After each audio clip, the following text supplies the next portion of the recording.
Nous sommes dans le 17e arrondissement au métro Malesherbes et nous allons faire la 29e action du collectif des déboulonneurs de Paris. On est contre la manière dont la publicité est faite aujourd'hui.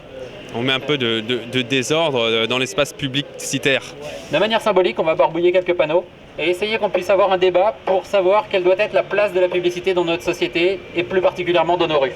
On barbouille devant la police, ce qui est bizarre, et en plus on se laisse arrêter sans protester, ce qui est bizarre aussi, quoi. On leur offre quelques sourires et quelques paroles qui ne sont pas agressives et ça leur change de d'habitude, quoi. Lutter contre l'affichage publicitaire, pour la réduction de l'affichage publicitaire, c'est amener le débat par rapport à toutes les formes justement de concertation, de délibération publique.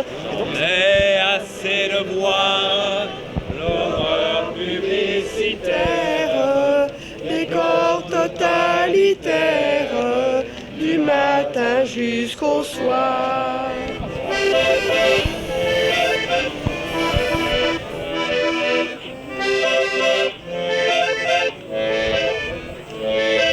Qu'est-ce qui t'intéresse dans ce genre de manifestation ?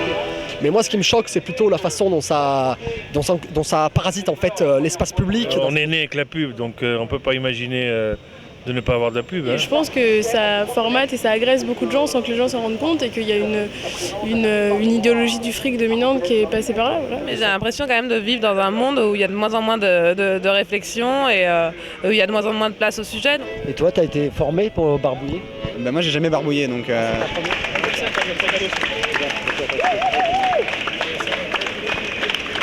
Tu pensais que ça allait être aussi bref que ça, toi ?